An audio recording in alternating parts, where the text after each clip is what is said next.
바다 위로 붉은 해가 떠오르고 있죠. 거의 뭉개진 것 같이 자유로운 붓터치지만 좀 더 자세히 보면 대상에 따라 세심하게 작업했음을 알 수 있어요. 앞쪽의 파도는 짧게 끊어지는 터치로 뒤편의 공장 굴뚝들은 가늘고 날카로운 수직선으로 처리했네요. 이제 막 떠오르는 태양빛이 물들인 하늘에는 불규칙적이고 두터운 선이 가로누워 있습니다. 둔탁해 보이면서 강렬한 움직임이 느껴지죠. 짧고 거칠게 물 위에 들이운 태양의 잔영 덕분에 앞으로 다가오는 파도의 일렁임이 아주 생생합니다. 엄밀히 말하면 그림이 사실적이라고 말하기는 어렵습니다. 그럼에도 해가 떠오르는 바다를 실제로 보고 있는 듯한 강렬한 느낌을 불러일으키죠. 나이스한 피콰드로. 해돋이 인상은 19세기 프랑스 화가 클로드 모네가 프랑스 북서쪽 노르망디의 르 아브르 항구를 그린 그림입니다. 1874년 사진작가인 나다르의 아뜰리에를 빌려서 열린 전시회에서 처음으로 선보였죠.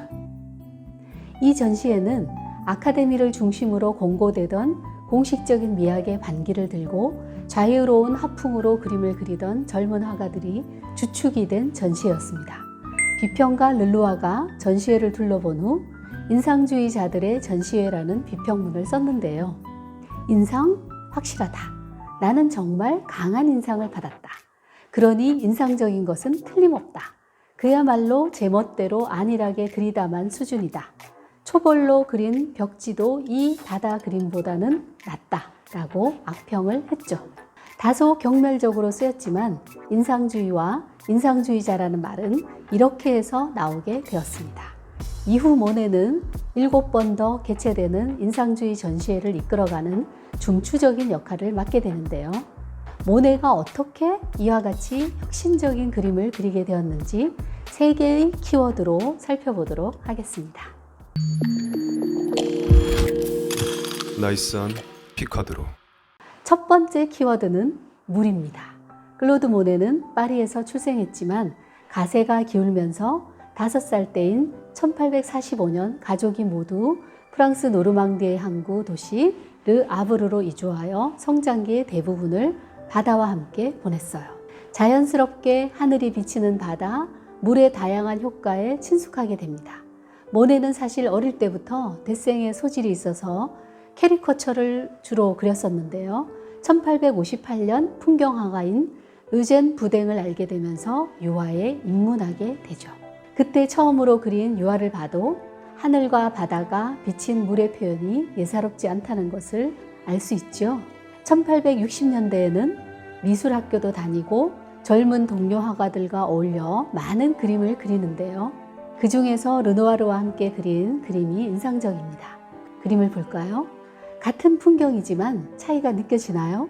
여성의 하얀 드레스, 모자, 바닥에 드러놓은 강아지 등 세부적인 묘사를 놓치지 않는 반면 모네의 그림에서 인물은 몇 번의 터치로 간단하게 그냥 그려졌죠. 그에 비하면 르누아르의 그림에서는 물결이 다소 밋밋한 데 반해서 모네의 물결은 훨씬 더 생생하고 활력이 느껴지죠.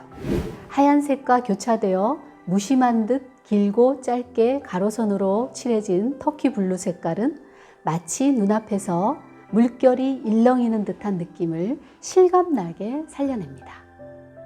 두 번째 키워드는 빛입니다. 모네 이전에도 17세기 클로드 르로랭, 18세기 영국의 화가 터너, 19세기 프랑스 화가 들라크로아와 마네가 빛을 화폭에 담았고 이들로부터 모네는 많은 영향을 받았죠. 그런데 모네는 이들보다 더 집요하게 빛의 효과를 캔버스에 담기 위해 같은 대상을 다른 시간, 다른 계절에 반복해서 그립니다.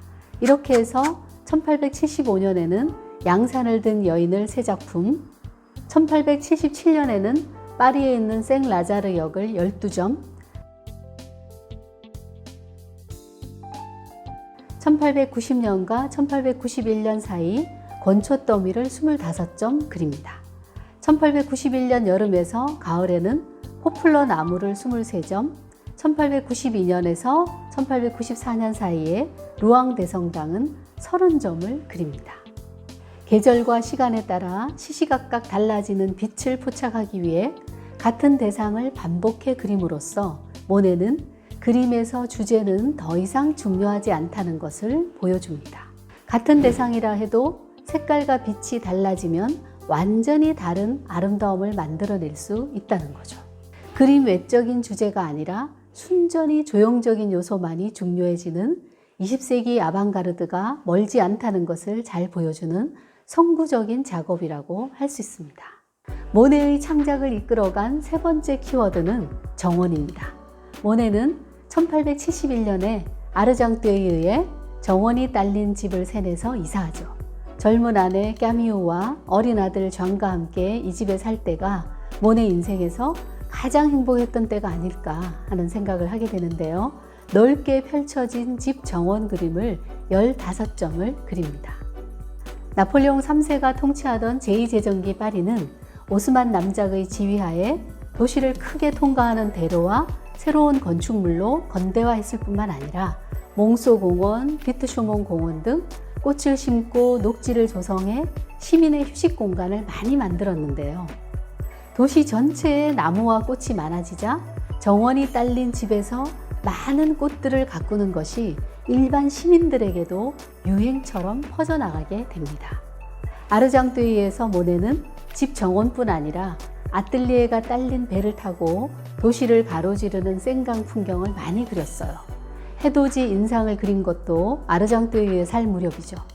1883년에는 파리에서 북서쪽으로 80여 킬로 떨어진 지베르니에 큰 정원이 딸린 집을 세냅니다. 1880년대 중반 적극적으로 그림을 많이 팔아 자금을 마련한 뒤 1890년에 1헥타르, 즉 1000평방미터, 우리에게 익숙한 단위로는 3000평에 이르는 큰 면적의 정원이 딸린 집의 소유주가 되죠. 1883년에 이사가서 1926년 86세의 나이로 영면에 들 때까지 43년을 살았으니 생애의 절반을 지베르니에서 보낸 셈입니다. 계절마다 순차적으로 피도록 세심하게 가꾼 정원의 무수한 꽃들, 일본식 다리가 가로지르는 커다란 연못, 연못을 수놓은 수련과 그곳에 그리운 수영버들은 모네가 평생 관심을 가졌던 물과 빛, 정원을 모두 품고 있는 곳이었으니 매일매일 창작의 열정이 샘솟았을 듯 합니다. 이 시기 2000여 점의 작품이 쏟아져 나왔고 1897년부터 시작한 수련 연작은 250여 점에 이릅니다. 250여 점의 수련 연작 중 40여 점은 큰 크기의 그림으로 파리의 오랑주리 미술관이나 쥐리히의 쿤스트하우스, 피츠버그의 카네기 미술관, 런던의 내셔널 갤러리 등에서 볼 수 있죠. 이 중에서 파리의 오랑주리 미술관은 타원형의 큰 2개의 전시실에 세로가 2m, 가로는 6m에서 12m가 넘는 그림들이 4개씩 전시되어 있어요. 전시실은 수련과 숲을, 구름, 물결이 만들어내는 오묘한 조화로 둘러싸여 있어서 관람객은 그림을 본다기보다 그림 안에 들어가 있다는 느낌에 사로잡히게 되죠. 여러 개의 캔버스를 이어붙여서 작업할 때부터 모네는 관람자가 자연에 푹 잠겨서 깊은 사색에 빠질 수 있는 그림을 그리고자 했다고 해요. 친한 친구이기도 했던 정치가 조르주 클레망소의 제안에 의해 특별히 큰 아뜰리에를 새로 지어서 거대한 크기의 수련 연작을 그렸고 그중 8점이 1927년부터 오랑주리 미술관에 전시된 것이죠. 모네는 안타깝게도 오랑주리 미술관에 전시되는 것을 보지 못하고 1926년에 생을 마감합니다. 평생 물과 빛, 정원을 그렸던 모네는 죽는 날까지 탐구의 열정을 불태우는데요. 1899년부터 1920년대 이르기까지 일본식 다리를 그린 그림들을 비교해보면 마지막까지 얼마나 치열하게 작업에 임했는지 알 수 있죠. 처음에는 다리, 수련, 늘어진 버드나무 가지, 그들의 어린 빛이 확연하게 그려지다가 점차 흐릿해지더니 나중에는 형태를 알아보기 어려워집니다. 뉴욕의 모마에 있는 그림이나 파리의 마르모땅 모네 미술관에 소장된 작품을 보면 아무렇게나 물감을 짜서 덕지덕지 붙인 듯한 느낌마저 들죠. 혹자는 모네가 백내장을 앓았고 수술로 시력을 회복했다고는 하지만 그 여파가 남아 색깔을 제대로 쓰지 못하는 결과라고 하기도 하죠. 그렇지만 죽기 직전까지 작업했던 거대한 크기의 수련 연작을 보면 설득력이 약해 보입니다. 그보다는 자연이 만들어내는 색깔의 향연이 생의 막바지에 도달한 모네에게 불꽃처럼 타오르는 것처럼 여겨진 것이 아닐까 하는 생각이 듭니다.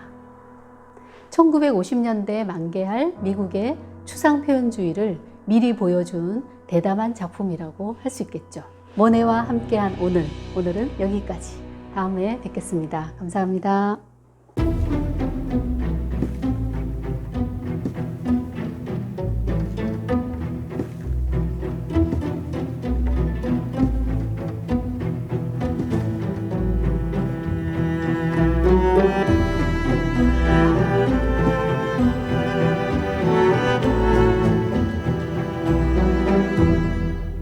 나이스한 피카드로.